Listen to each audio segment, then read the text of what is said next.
টাকার মালিক হলে কোরবানি আবশ্যক। কোরবানি একাকি দেওয়া উত্তম নাকি সবাই মিলে একসাথে শরিকানায় কোরবানি দেওয়া উত্তম? আল্লাহ রাসূল সাল্লাল্লাহু আলাইহি ওয়াসাল্লাম বলছেন, মান দাহা সাআতান ওয়া লাম ইদাহি ফালা ইয়াকরাবান্না মুসাল্লানা। যে ব্যক্তির সামর্থ্য আছে কোরবানি দেওয়ার, অথচ সে কোরবানি দিল না, সে যেন আমার ঈদগাহের ধারে কাছে না আসে।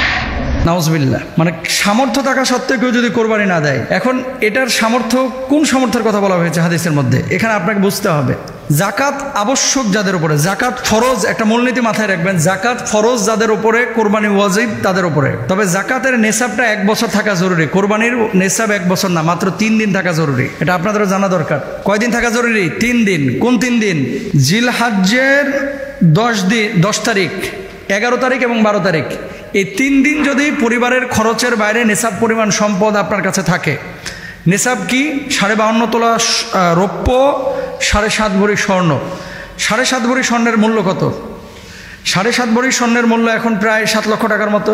আর রৌপ্যের মূল্য কত? রৌপ্যের মূল্য 52.5 তোলা রৌপ্যের মূল্য 60 থেকে 80 হাজার টাকা। তো ইসলামিক স্কলাররা রৌপ্যের মূল্যটাকে স্ট্যান্ডার্ড ধরতে বলেন। কেন? তাহলে আমলটা সমৃদ্ধ হবে। জাকাতের ক্ষেত্রে রৌপ্যের মূল্যটাকে গ্রহণ করতে বলেন। কেন? যাতে করে গরিব লাভবান হয়। তাহলে আপনার কাছে যদি 60,000 টাকা সমপরিমাণ অতিরিক্ত টাকা থাকে এই 3 দিন, 10, 11, 12, এই 3 দিন যদি এই পরিমাণ টাকা থাকে, তাহলে আপনি কোরবানি দিবেন। আপনি বলবেন যে হুজুর 60,000 টাকা আমি কি কোরবানি দেব? 60,000 টাকা আপনি তো একটা ছাগল কোরবানি দিতে পারেন। 20,000 টাকায় ছাগল পাওয়া যায়, 22,000 টাকায় ছাগল পাওয়া যায়, 15,000 টাকায় ছাগল পাওয়া যায়। আর আপনি যদি বলেন যে না আমি দিব না, তাহলে বোঝাপড়া আল্লাহর সাথে হবে আপনার। এখানে তার হুজুর জোর করে আপনাকে বলতেছে না যে জবাই করেন।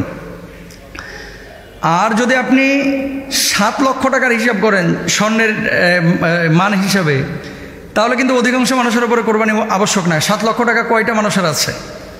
অধিকাংশ মানুষের উপরে কোরবানি আবশ্যক না। কিন্তু রাসূল সাল্লাল্লাহু আলাইহি ওয়াসাল্লামের হাদিস, যে সামর্থ্য নেই তারপরেও যদি কেউ ম্যানেজ করে কোরবানিটা দেয়, আল্লাহ সুবহানাহু ওয়া তাআলা ওই কোরবানির সওয়াবও দেন। সুবহানাল্লাহ। এখানে আরেকটা বিষয় আছে, কোরবানির সওয়াবটা কি? যেই পশু আপনি জবাই করতেছেন, এই পশুর রক্ত গড়ে মাটি স্পর্শ করার পূর্বে আল্লাহ রাব্বুল আলামিন আপনার জীবনের গুনাহ খাতা মাফ করে দেবে। সুবহানাল্লাহ বলেন। এবং প্রত্যেকটা পশমের বদলতে আল্লাহ সুবহানাহু ওয়া তাআলা একটা করে সওয়াব দেবেন। এক্ষেত্রে কিন্তু মানুষ উদাসীন, বুঝছেন? যখনই জাকাতের বা কোরবানির কোনো ফাংশন আসে, তখনই মানে ওই কৌশল অবলম্বন করে, আমি ঋণগ্রস্ত, আমার তো টাকা কাছে নাই, আমার তো টাকা ডিপোজিটে পড়ে আছে, আমার তো পরিবার চালাতে সমস্যা হচ্ছে, পারলে দিবেন। সওয়াব কার না দরকার আছে ভাই? সবারই তো সওয়াবের দরকার আছে। তাহলে আমরা নিসাব জানলাম যে কত টাকা বাংলাদেশি টাকায় থাকলে তার উপরে কোরবানি আবশ্যক। আমরা পাইলাম 60,000 টাকা রৌপ্যের হিসাবে এই পরিমাণ টাকা যদি থাকে কারোর কাছে, তাহলে তার উপরে কোরবানি আবশ্যক। এবার আসেন, শরিকানায় না এককভাবে কোরবানি দেওয়াটা উত্তম? দ্বিতীয় প্রশ্নের উত্তর, শরিকানা কেউ আছে হুজুর, শরিকানায় কেউ আছে সুদখোর, শরিকানায় কেউ আছে হারামখোর, শরিকানায় কেউ আছে ঘুষখোর, শরিকানায় কেউ আছে হালাল হারাম মিশ্রিত অর্থের মালিক। এখন যে মানুষটাকে আপনি শরিক নিচ্ছেন, সে মানুষটার পূর্ণাঙ্গ ইনকামের ধারাটা, এটা কিন্তু আপনিও জানেন না, আমিও জানি না। এটা সম্ভব না জানা। কিভাবে সম্ভব বলেন? এটা কিন্তু সম্ভব না। কেন সম্ভব না? কারণ হচ্ছে ও কোন জায়গায় হারাম নিয়েছে, কোন জায়গায় হালাল নিয়েছে, এটা তো আমি দেখে আসছি না।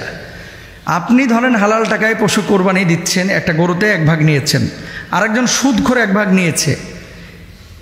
মাসালাটা নিয়ে যদিও মতবিরোধ রয়েছে, কিন্তু হানাফি মাযহাবের অধিকাংশ ইসলামিক স্কলাররা একমত যে এক্ষেত্রে এই হারামখোরের কারণে সবার কোরবানিটা প্রশ্নবিদ্ধ হয়ে যাবে।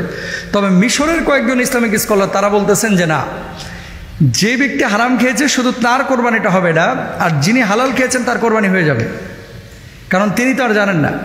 তাহলে সেক্ষেত্রে আপনাদের কাছে আমাদের রিকোয়েস্ট বা পরামর্শ, সেটি হলো, দেখেন গরুই কেন আপনাকে কোরবানি দিতে হবে? গরুই কেন আপনাকে কোরবানি দিতে হবে? গরুর ভাগ এখন মিনিমাম 15,000 টাকার নিচে সাধারণত কোনো গরুর ভাগ নাই, ছোট গরু হলো। আর ম্যাক্সিমামই 25,000, 22,000, 23,000 এরকম। তো আপনি 25,000, 22,000 টাকা দিয়ে এক ভাগের টাকা দিয়ে কিন্তু একটা ছাগল পান। আল্লাহ রাসূল সাল্লাল্লাহু আলাইহি ওয়াসাল্লাম অধিকাংশ সময় তিনি কিন্তু দুম্বা কোরবানি করেছেন, মানে এই যে ছাগল জাতীয় পশু কোরবানি করেছেন। একটা নিজের পক্ষ থেকে, নিজের জন্য, আর আরেকটা হচ্ছে উম্মতের পক্ষ থেকে সওয়াবের জন্য আর কি করেছেন। তো রাসূল যদি ছাগল টাইপের পশু কোরবানি করতে পারে, তা আপনি আমি কেন খালি গরুর দিকে ঝুঁকতেছি? হুজুর গরুর গোশতের স্বাদ বেশি, এই জন্য খালি গরুর দিকে আমরা ঝুঁকি। হুজুর গরুর গোশতটা একটু খাইতে ভালো না, জিব্বার স্বাদের লাগে যদি সুদখোরের সাথে ঢুকেন, ও তো আপনার কোরবানিটা বরবাদ করে ফেলবে। এই জন্য আমরা খেয়াল করব, কোনো সুদখোর ঘুষখোরের সাথে আমি কোরবানি দেবো না। দরকার হয় ওই মাদি ছাগল দিয়েও কোরবানি দেওয়া যায়, কিন্তু মাদি ছাগল পেটে বাচ্চা না থাকলে, এগুলো তো 12-13 হাজার টাকা তো পাওয়া যায়। আপনি একটা ছোট্ট মাদি ছাগল নিয়ে এসে কোরবানি দেন, তারপরও কোনো ঘুষখোরের সাথে কোনো মোটা তাজা গরুতে অংশ নেবেন না। আল্লাহ তাআলা আমাদের বোঝার তৌফিক দান করুন।